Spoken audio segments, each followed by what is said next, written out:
Ground Zero is now the only place where a controversial mosque is planned. Pat Robertson's Christian Broadcasting Network points out that such mega mosques are going up all across America. Here is CBN's Eric Stakelbeck. One mosque was recently shot down in nearby Staten Island, New York, but a large mosque is currently in the works in neighboring Brooklyn. In Sheboygan, Wisconsin, and Portland, Oregon, two multi-million-dollar mosque projects have been given the green light. Another opened last year outside Boston, and a $10 million complex opened in Atlanta in 2008. Meanwhile, neighbors are protesting a planned mosque in Southern California, and there are now plans to build the first ever Islamic center in Northern Kentucky. Joining us now are CBN News correspondent Eric Stakelbeck and radio host Ben Ferguson. Eric, so go ahead, take us through what you found, and so what? Go ahead, tell us why it's important to you.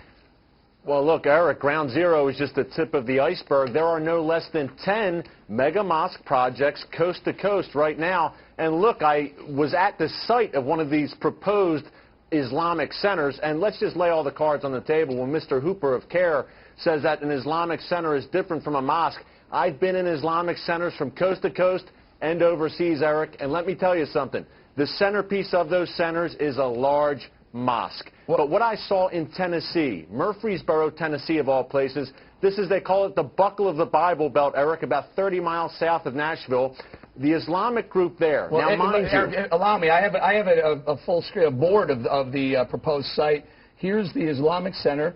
But what we know, Guy, let me ask you, I'm sorry, Ben Ferguson, let's ask you about this additional area. It looks like there could be, you know, multiple sizes of the original plan. It seems to be a lot bigger. Are there that many Muslims in Murfreesboro, Tennessee, that you need this much room? No, I mean, look at the population there. You're talking a small community where the biggest thing they have to offer is a state school.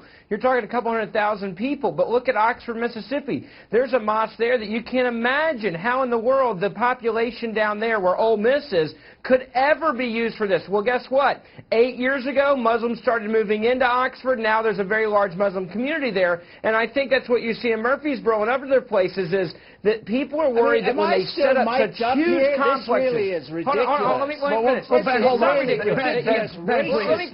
me finish. I want it's Mr. this Hooper. kind of racism and bigotry that had the cabby's throat slashed last yesterday. You know what's so funny is I didn't say anything. All I said was, again, you're hypersensitive. I said there's a huge mosque community, and you're hypersensitive. What's wrong with that? They would agree with that. What's wrong with I take exception. I take exception to Hooperman. I take exception. I was a New York City detective. There's a lot of white cab drivers and black cab drivers that get their throat slashed every day. They ask them what their religion is before they slash their throat. There's no evidence to that. Go ahead, Mr. Hooper. There's no evidence to that. Come on, the guy said that. The guy has been charged with a hate crime. The sky is falling, Mr. Oldman. The sky is falling. So go ahead, Guy. You know, it's absolutely unbelievable, the bigotry and hatred spewed by programs like this. Stop. There's an accusation on the table that the program is being bigotry, I guess, You're racist talking as well. about I'm simply stating what's going on. And then Muslims moving as if that's some sinister thing. Let me finish. Hold on, guys.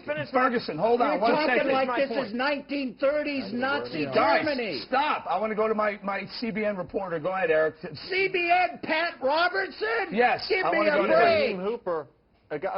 Ibrahim, since we're having an open and honest discussion, why don't you share with the panel what you said in 1993 that you would like to see the United States of America become an Islamic state? Nonsense. Do you recognize Israel's right to exist? And what do you think of the Muslim Brotherhood, Ibrahim? And why was your group named an unindicted co-conspirator in the largest terror financing trial in U.S. history? Pat Robertson You're not a moderate, my friend, and everyone knows Islam is it. an evil faith that has to be destroyed, and you work for it. I'm not Pat Robertson. I'm Eric Stakelbeck. Hold on, guys. It's Hold on. amazing to me. Ben, go ahead. You know, This is enough. It's amazing to me really had enough. It's amazing to me. We're not going to put up with this bigotry anymore. Do you ever stop talking for a moment to let the other side have a discussion? When you guys all you have to offer is claim race on everything. It's a classic job that you do. When you cannot have an intelligent conversation with adults about this issue, you throw the race card. So throw the race card. But I'd like to have a real conversation. When I get torched in Texas, when I get taxi drivers with their throats slashed,